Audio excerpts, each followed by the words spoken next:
मलिकवाड येथून श्री नाईकबा यात्रेला शेकडो भाविक रवाना। मलिकवाड तालुका चिकोडी जिल्हा बेळगाव येथे पूर्वापार चालत आलेल्या परंपरेनुसार मानाच्या सासनकाठ्या घेऊन श्री नाईकबा डोंगराकडे रविवारी सकाळी 10 वाजता उत्साहात प्रस्थान करण्यात आले। खिराई व बाकळे यांच्या सासनकाठ्यांना विशेष मान असून या यात्रेत शेकडो भाविकांनी मोठ्या भक्तिभावाने सहभाग घेतला।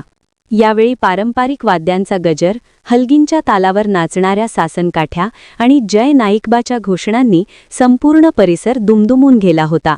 भक्तिमय वातावरणात भाविक 2 दिवसांच्या मुक्कामासाठी नाईकबा डोंगराकडे रवाना झाले।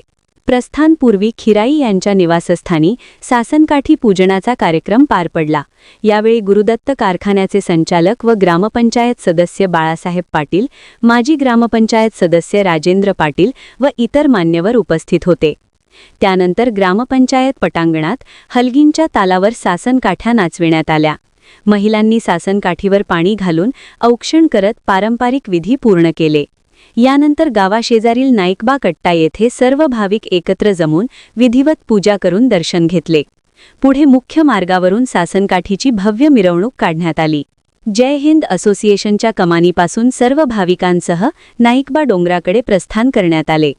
या यात्रेत नारायण खिराई, प्रधान खिराई, संजय खिराई, आवोदा बाकळे, अक्षय बाकळे, सुमित बाकळे, संतोष मोरडे, नंदकुमार मोरडे, गंगाराम मोरडे, उमेश मोरडे, बाळू मोरडे, विजय बाकळे, मनू टाकमारे, बाळू इंगळे, गोविंदा कुडचे, कृष्णा निचिते, नाना कुडचे, कृष्णा माने, प्रकाश पाटील, धोंडीराम मोरडे, संभाजी सोकांडे, सुनील नाईक, शेखर घाटे, दुर्योधन घाटे, अनिल घाटे, दिनकर घाटे यांच्यासह महिला व भाविक मोठ्या संख्येने उपस्थित होते।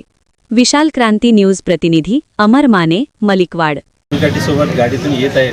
तसेच गावातील सर्व मंडळी तसेच भक्त नाईकबा भक्त मंडळ यांच्या सहकार्याने प्रतिवर्षाप्रमाणे मोठ्या उत्साहाने यावर्षी सुद्धा यात्रा व्हावी अशी श्री नाईकबा चरणी प्रार्थना करून खिराई, बाकळे, मोरडे तसेच माने, इंगळे परिवार यांच्या कुलदैवत असलेल्या नाईकबा याची यात्रा उद्याला तसेच परवाची पालखी होत आहे। त्यासाठी सर्व भक्तांनी यावे, तसेच आणि जे कोण भक्त राहिलेत त्यांनीसुद्धा उद्याला तिथे डोंगरावरती यावे। पालखी नंबर 14 मध्ये त्यांची सर्वांची सोय आम्ही करू अशी मी सर्वांना विनंती करतो।